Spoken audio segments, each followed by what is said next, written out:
Esse episódio tem um oferecimento de Precisão Aeroagrícola, sua aplicação em boas mãos, e 14º Workshop GAPS, pesquisa feita de produtor para produtor. Agro e prosa, apresentação Divino Ronaldo. O meu entrevistado de hoje é José Carlos Grubzig, que é sócio fundador da Verdana Agropecuária. E o tema da nossa entrevista, bem interessante o tema, 50 milhões investidos em projeto de leite e integração lavoura-pecuária. Vamos entender isso aí. José Carlos, eu estou muito feliz de conversar com você, viu? Seja muito bem-vindo. Ô, Divino, muito obrigado. Primeiro, agradeço a oportunidade de falar da Verdana, falar dos nossos projetos, falar desta aposta de investimento, nesse momento que todo mundo está fugindo de investimento, todo mundo um pouco pessimista, mas nós resolvemos pisar fundo no acelerador, porque nós acreditamos que o agronegócio brasileiro é muito competitivo e nós temos aí grandes contribuições para trazer para o setor. Mas muito obrigado pela oportunidade de falar sobre isso. Me conta um pouco da sua história, para a gente conhecer melhor. Divino, minha história é simples. Eu nasci no interior, eu nasci com a bota do barro, no campo, nasci em Itatinga, uma cidade pequena no interior de São Paulo, onde eu cresci. Saí para fazer o ensino secundário aqui numa cidade vizinha, em Botucatu. Depois fui para São Paulo para fazer engenharia química. Depois, rapidamente, comecei a minha carreira no setor farmacêutico, na área de pesquisa e desenvolvimento de processo de antibióticos, na antiga Laboratórica Bristol, hoje Bristol Myers. Depois fui para a Vodia, também ligado a desenvolvimento de produto, desenvolvimento do mercado. Fiz uma carreira Brasil, América Latina, global. Fiquei praticamente uma boa parte da minha carreira na Rodia. Fui presidente da Rodia no Brasil, depois presidente da Rodia na América Latina. E terminei a minha carreira na Rodia como vice-presidente mundial baseado em Paris. Saí da Rodia no final de 2001 para 2002 para participar do processo de criação da Braskem, que era um processo de consolidação de 7 empresas petroquímicas brasileiras que formaram a maior empresa petroquímica do Brasil e uma das líderes mundiais na produção de plásticos e derivados de petróleo. Fiquei lá durante 6 anos e depois fui participar do projeto de criação da ETH Bioenergia, que hoje é a Ativus. É um projeto grande de investimento em 7 usinas de escala global, usinas de 5 milhões de toneladas de moagem de cana, produzindo basicamente etanol, um pouco de açúcar e muita energia elétrica a partir do bagaço de cana. É um projeto que eu tenho bastante orgulho, que nós somos muito inovadores na maneira de trabalhar no setor de bioenergia. E depois eu fui convidado pela JF, pela família Batista, para participar da criação da Eldorado Brasil Celulose, que naquele momento foi a maior unidade de produção de celulose do mundo. Foi praticamente 1.700.000 toneladas de produção de celulose.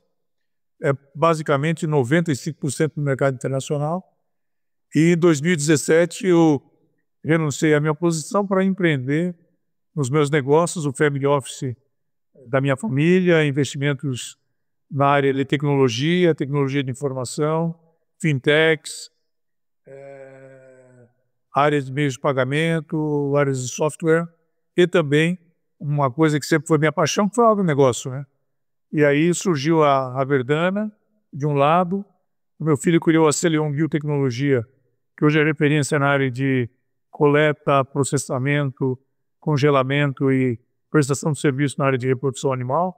Então a gente tem uma espécie de um pacote de coisas interessantes aí para a agricultura e para a pecuária.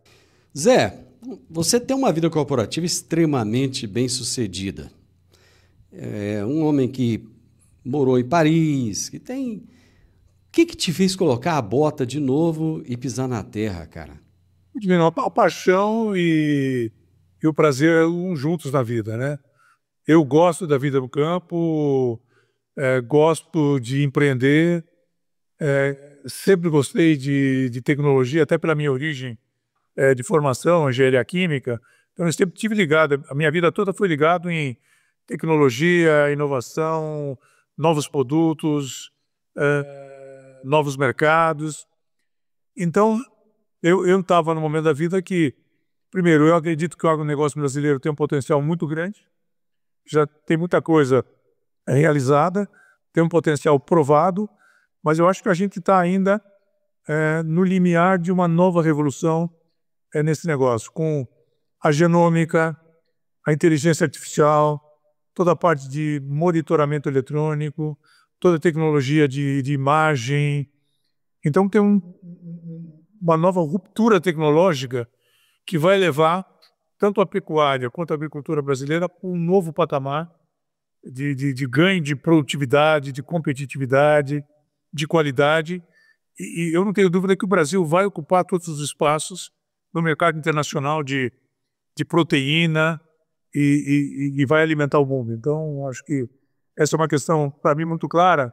Eu resolvi usar a minha experiência, tudo aquilo que eu aprendi ao longo do tempo, para colocar num projeto que seja um integrador de conhecimento, um integrador de gente competente, para contribuir de uma escala pequena, mas contribuir nessa revolução que vai acontecer daqui para frente. Quando você cita tudo isso, você fala de futuro ou você fala de presente? Eu acho que eu já falo de presente, viu? Eu acho que tudo que eu estou falando aqui já está no dia a dia dos nossos negócios.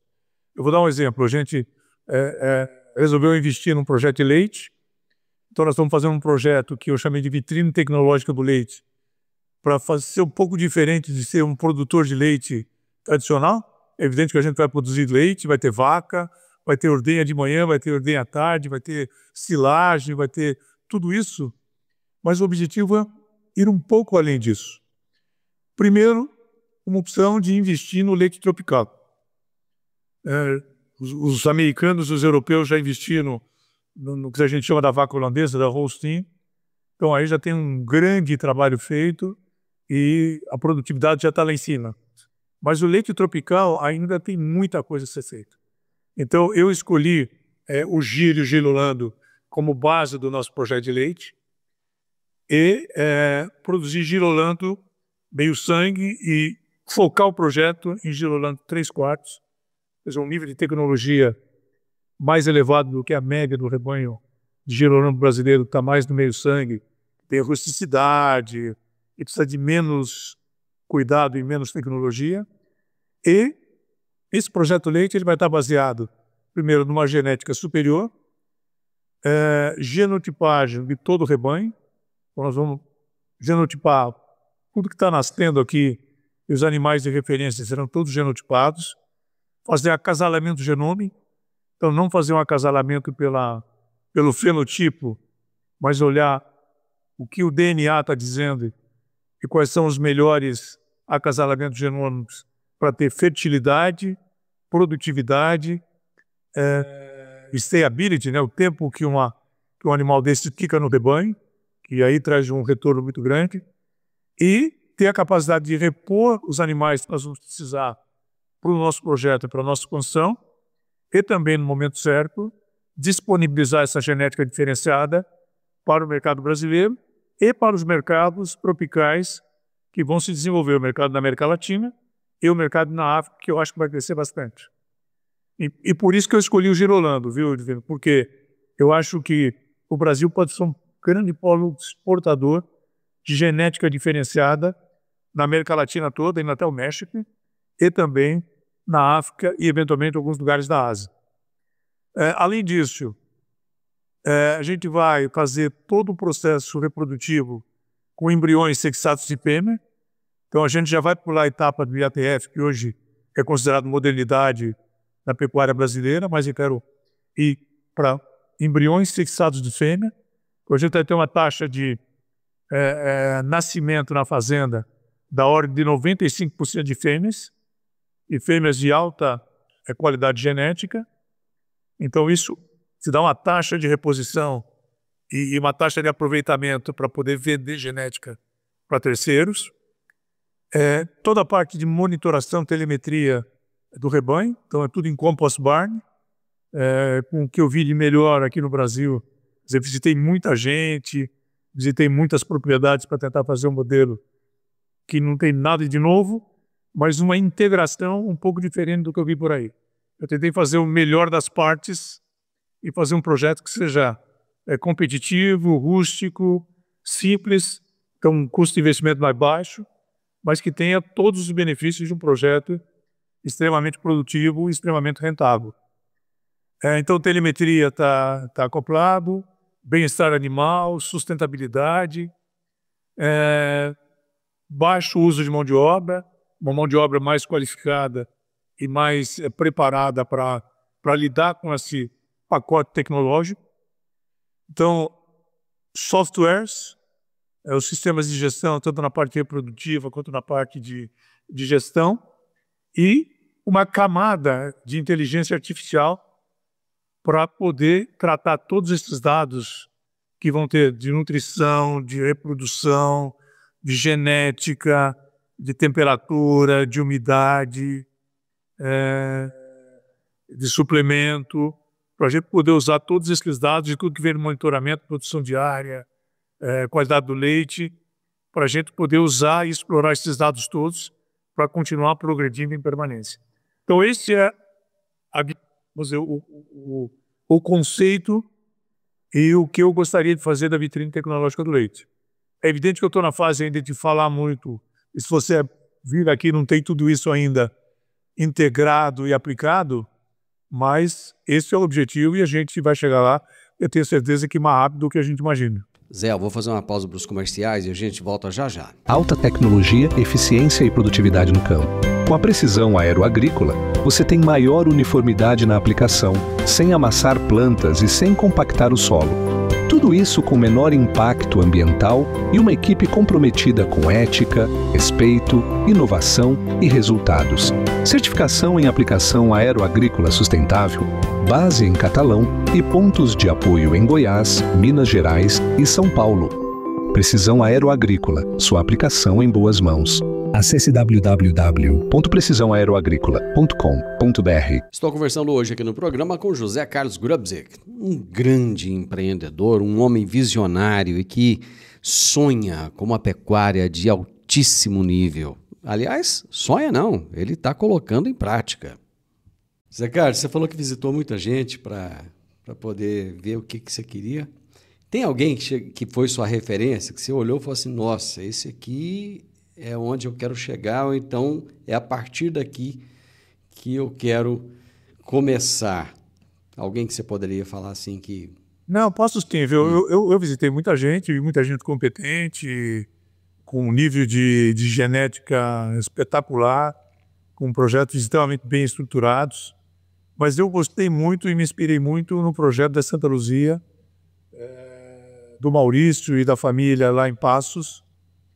É um projeto extremamente bem sucedido, é um produtor de genética espetacular, que é uma boa parte da genética que a Verdana está usando para começar o seu projeto, porque é um projeto que está começando do zero, né, Guilherme? Não é um projeto que já vinha rodando, quer dizer, ele começou com uma terraplanagem, construção dos barracões de compost barn, da ordenha, dos laboratórios, de tudo que vai ser a vitrine tecnológica do leite. É um projeto Greenfield que começou realmente num pasto que foi terraplanado para a gente fazer tudo que tem hoje, que a gente está começando por aqui.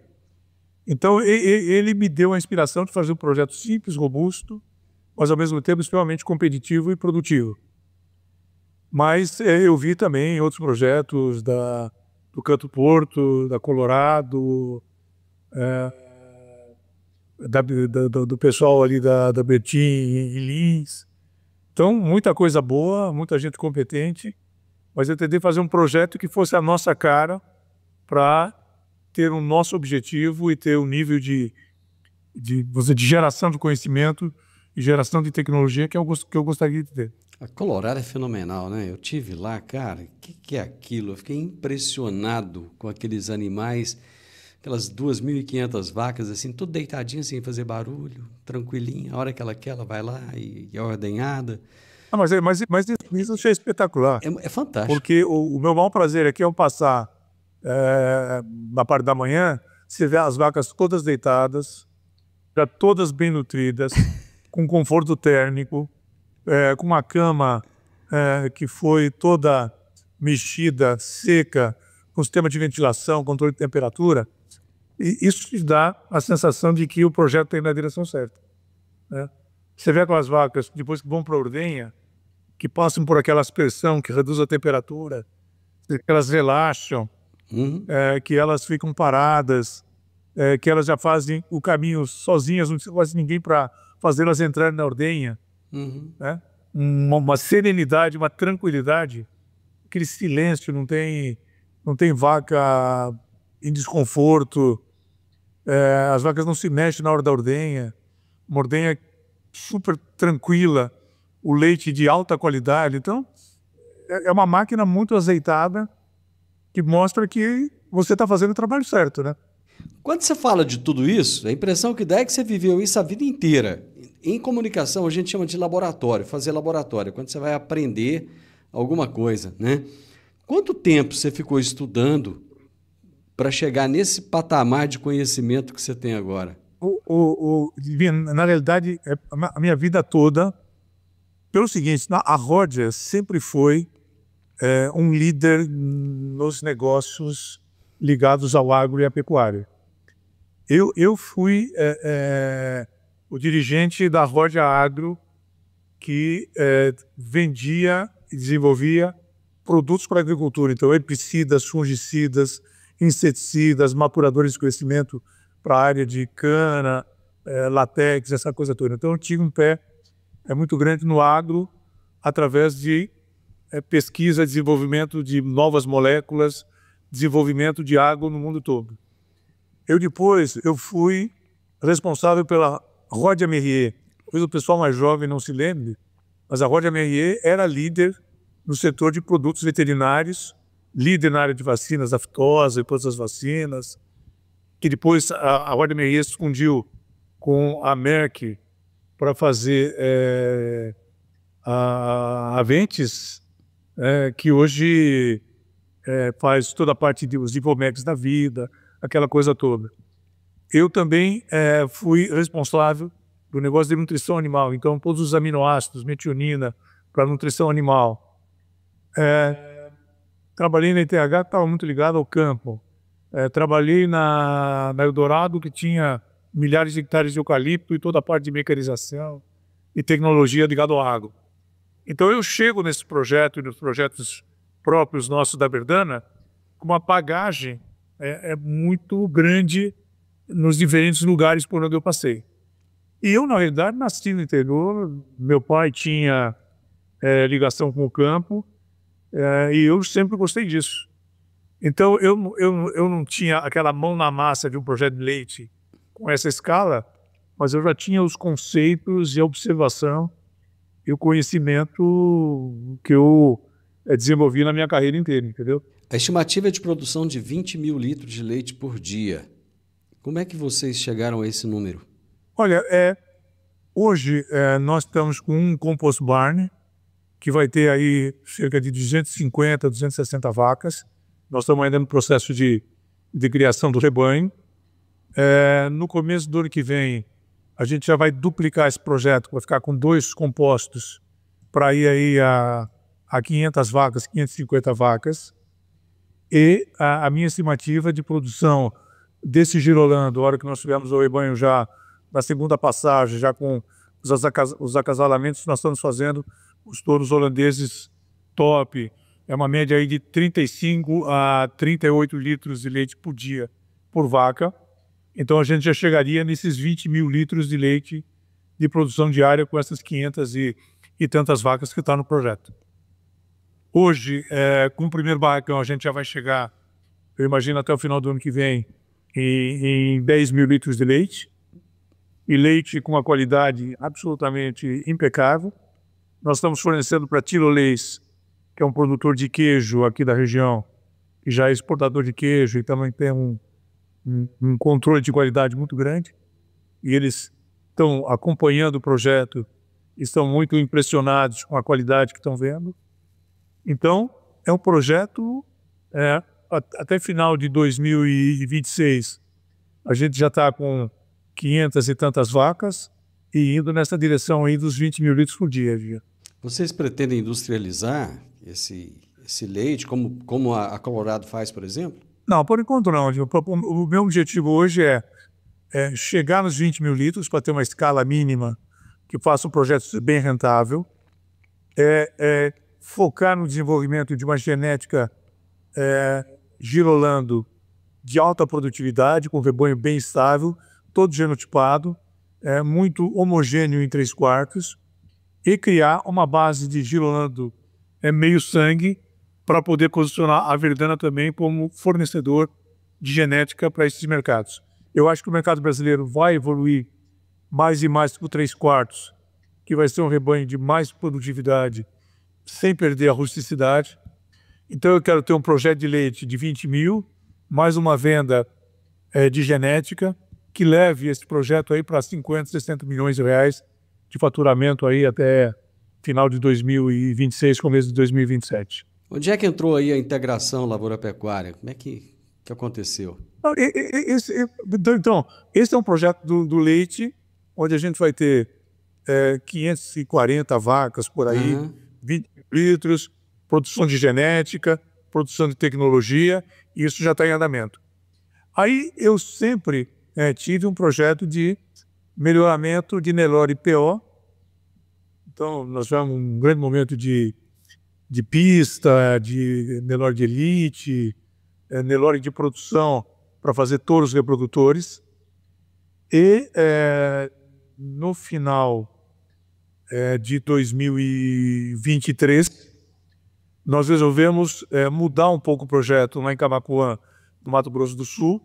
Mas nós temos duas fazendas, tem uma fazenda de cria de Nelore Seipe, então, para vender touro Seipe, e tinha um outro projeto que era de touros PO, de um gado que a gente vinha selecionando já há mais de 15 anos. E aí nós resolvemos liquidar o gado Nelore PO para transformar aquela fazenda numa fazenda de soja. Então, 2.000 hectares de soja que nós vamos plantar e integrado com a pecuária. Então, a fazenda de cria vai produzir fêmeas e machos para virar em touro Seipe, e as fêmeas para nós produzirmos um projeto de integração lavoura-pecuária, mas um gado de qualidade um pouquinho melhorada, e comprando também gado de mercado nas épocas certas, para poder fazer soja na safra, fazer carne na safrinha, integrado com confinamento, para a gente poder aí produzir uns 6 mil a 10 mil animais por ano para vender para o mercado. Então foi aí que surgiu o projeto de soja integrado com pecuária. Você é um homem de negócios, mas dá para ver que tem paixão aí também. Ah, lógico. A paixão, ela está muito mais na agricultura ou na pecuária? Ah, eu gosto mais de pecuária. Eu acho que a agricultura é um negócio bem rentável, extremamente atrativo, que eu gosto também pelo lado empresariamento, pelo resultado, de ver o lucro no final do ano e ver a melhoria, a valorização dos ativos. Mas a interação com a pecuária, tanto do leite quanto de corte, é extremamente recompensador. Você vê desde o nascimento, você vê os animais, vê o ciclo se completando e a qualidade aumentando, a produtividade aumentando. Isso, para mim, tem uma dose de paixão muito grande. Bom, você vai trabalhar com uma pecuária de altíssimo nível. E a agricultura? O que tem de inovação em relação a tudo aquilo que já temos por aí? Olha, na agricultura, eu não me considero e nem tenho o objetivo de ser um precursor. Eu só tenho um objetivo de integrar as tecnologias que já estão aí disponíveis. Então, a agricultura de precisão, fazer análise muito mais densificada de solo, fazer todas as correções necessárias, fazer perfil de solo, fazer monitoramento de solo o tempo todo. fazer uma agricultura sustentável. Então, plantar na hora certa, colher na hora certa, adubação na dose certa, até para ser mais econômico. Tudo com mecanização de ponta, com telemetria, com acompanhamento dos equipamentos mais modernos disponíveis dos melhores produtores, sementes de qualidade, tratamento de qualidade, herbicidas, inseticidas, fungicidas otimizados e com doses corretas. Um projeto que tem preservação ambiental na sua centralidade e muita telemetria, muito conhecimento. A gente trabalha com a imensa integração, que é super respeitada lá no Mato Grosso do Sul. Temos gente muito competente integrada no projeto e escutando muito, né, Divino? Escutando e tentando colocar isso dentro do projeto. Vamos para mais um intervalo e já retornamos. Uma nova safra de conhecimento está prestes a começar. É o 14º Workshop GAPS, dias 20 e 21 de agosto, no Teatro Lauro Martins, em Rio Verde, Goiás. Prepare-se para ouvir quem faz a diferença no agro. Marcos Troiro, ex-presidente do BRICS, especialista em geopolítica. Kellen Severo, jornalista premiada várias vezes pelo trabalho que desenvolve no agro. Marcos Fava, professor, referência no agro, fundador da Mark Strat Harvey School. Carlos Cruciol, professor e pesquisador premiado. Gisele Santos, engenheira agrônoma especialista em plantas daninhas. Enio Fernandes, consultor, palestrante, professor e liderança em entidades do setor rural. Mas atenção, produtor, as vagas são limitadas. Acesse gapscna.agr.br e participe do 14º Workshop GAPS, presencial e online. GAPS, 25 anos. Pesquisa feita de produtor para produtor. Muitíssimo bem sucedido na sua vida como executivo, José Carlos Grubzik, um apaixonado pela pecuária, mas que também gosta da agricultura. Se a nossa pecuária ainda é muito rústica, né? É muito comum a gente ouvir as pessoas falar que leite não dá dinheiro, né? Que gado não dá dinheiro, que a pecuária ela é um sobe e desce, ela é uma montanha-russa, né? A gente ouve muito isso. Mas você falando, você está colocando um valor considerável, né? São muitos milhões que você está colocando num projeto, como você disse, que não é um projeto de décadas, é um projeto que nasce agora, né? A partir de uma terraplanagem, como você disse. O que a Verdana pretende deixar para a pecuária brasileira? Logicamente que não só em termos de resultados próprios. Qual é o legado que você pretende deixar para a pecuária brasileira? Olha, eu queria voltar um pouquinho, já vou entrar na sua... O que você descreveu da pecuária, ela é, de certa forma, verdade, se você não tiver a escala necessária, se você não tiver a tecnologia necessária e se você não tiver as equipes preparadas para enfrentar todos os desafios que aparecem, tanto na agricultura como na pecuária, é desafio todo dia. Né? E um quarto é ter paixão, ter coragem e ter vontade de arregaçar as mangas, levantar cedo e dormir tarde. Então, se não tiver isso, realmente vai ser difícil de ter rentabilidade, ter sucesso e conseguir reinvestir. Então, o modelo, quando eu digo a gente vai fazer um projeto que já vai nascer com 20 mil litros de leite, e 20 mil é o mínimo hoje para você dizer eu vou ser competitivo e vou conseguir ter gente boa, pagar gente competente, integrar todas as tecnologias, ter equipamento de qualidade, investir no que tem melhor da ordem, aí assim por diante. E na agricultura a mesma coisa. Se você não tiver um mínimo de área, não tiver um mínimo de produtividade, não souber comercializar bem, não souber fazer as proteções de câmbio, essa coisa toda, no momento certo, e não souber comprar bem, realmente fica difícil. Né? Então, agricultura e pecuária são rentáveis, mas tem que ter algumas pré-condições para que essa rentabilidade seja obtida.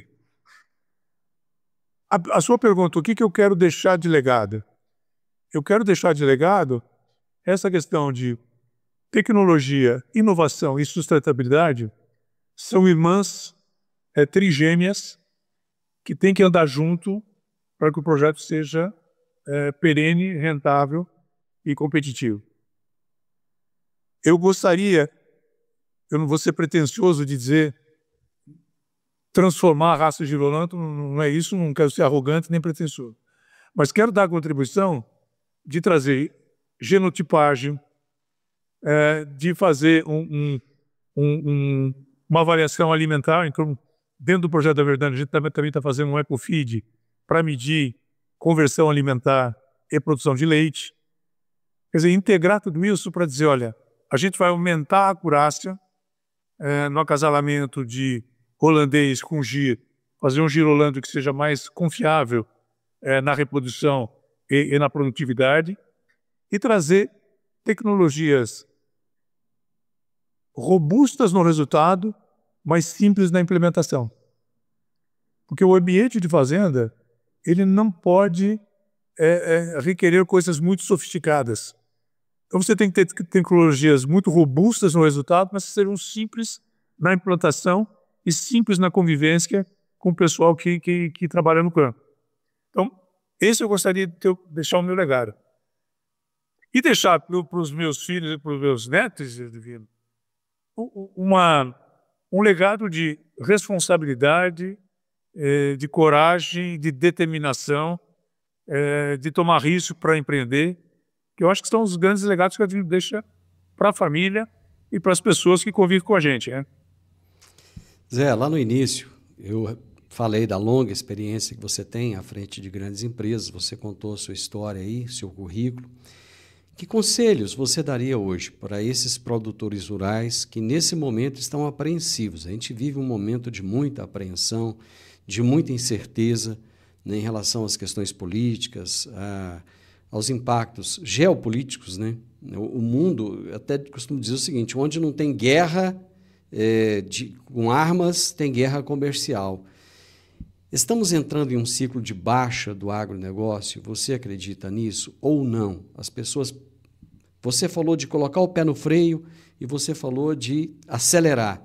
O momento é de colocar o pé no freio ou o momento é de acelerar? Olha, acho que tem dois horizontes de tempo nessa pergunta que você fez. Eu acho que tem um curtíssimo prazo, vamos dizer 2025, 2026, que eu acho que é um momento de muito cuidado, sobretudo na hora de plantar, cuidar muito de custos, cuidar muito de qualidade, ter muito, vamos dizer, muito detalhe e cuidar dos detalhes na hora de tomada de decisão nesse curtíssimo prazo. Por quê? A gente tem guerra entre Rússia e Ucrânia. A Rússia é um grande produtor de gás, um grande produtor de fertilizantes. A gente tem o Oriente Médio estável, que é, vamos dizer, o direcionador de preço de petróleo no mundo. A gente tem uma guerra comercial desencadeada pelos Estados Unidos, que toca a Europa, toca a China, toca a Índia, toca a Rússia, toca o Brasil. A gente tem as sanções econômicas que podem vir por aí contra a Rússia. Então, é um ambiente que pode mexer muito com o preço do gás natural, que é fonte para fazer herbicidas, um impacto potencial importante do custo do petróleo, que bate em praticamente tudo que a gente tem de diesel para agricultura, plásticos e tudo isso. Tem um rearranjo do comércio internacional que pode fazer o dólar ter variações também muito importantes, não só em relação ao real, mas em relação a muitas moedas do mundo. E, além disso, nós temos a questão do impacto tarifário na economia brasileira. Quer dizer, ter uma tarifa de 50%, de repente, não tem nenhum ganho de produtividade, ganho de competitividade que consiga compensar isso. Então, se isso se caminhar na direção que a gente está imaginando que vai, a gente terá aí uma discussão difícil entre Brasil e Estados Unidos, eu acho que a gente vai ter um curtíssimo prazo, bastante volátil, bastante difícil, mas eu acho que isso não pode desmotivar o produtor daquilo que vem lá na frente, o médio e o longo prazo. Por quê?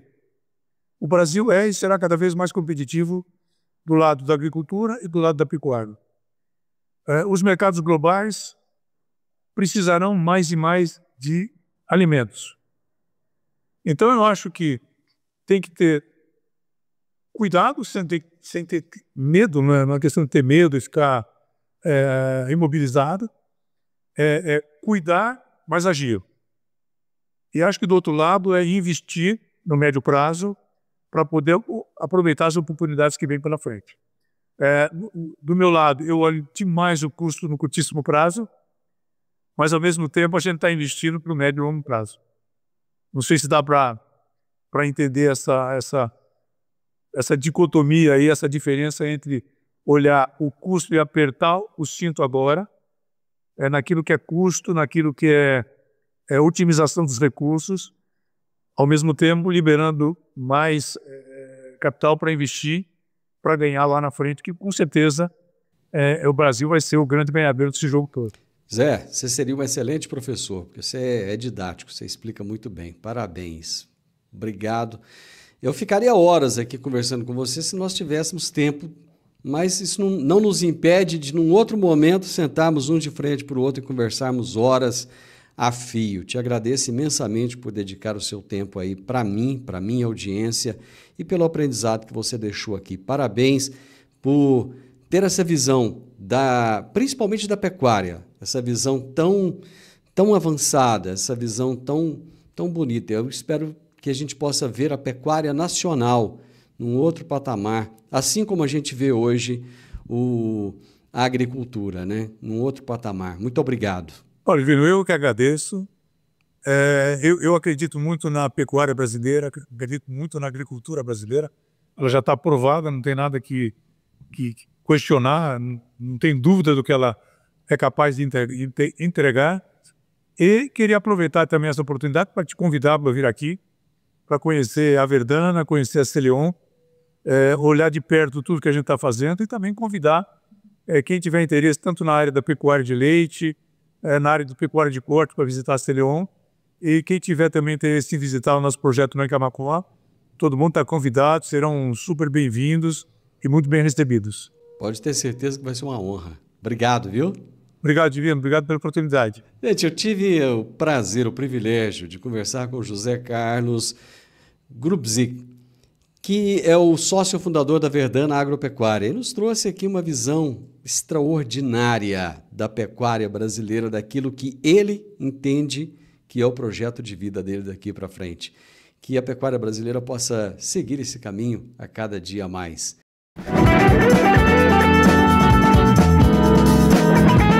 O podcast Agro e Prosa tem o objetivo de falar do agronegócio de forma fácil, simples e descomplicada. Diariamente conversamos com os maiores atores do agro e abordamos os mais diversos assuntos de interesse de produtores rurais, técnicos, pesquisadores, profissionais da área e simpatizantes do agronegócio. Se você gosta do nosso podcast, então você pode nos ajudar. É muito simples. Basta seguir-nos nas principais plataformas de streaming e também no YouTube. Se você deixar um gostei, compartilhar os episódios e deixar um comentário, já vai nos ajudar muito a dar relevância tanto ao podcast quanto ao canal. E o mais importante de tudo, nos siga para receber notificações de novos vídeos e episódios. Um grande abraço para você e até a nossa próxima prosa.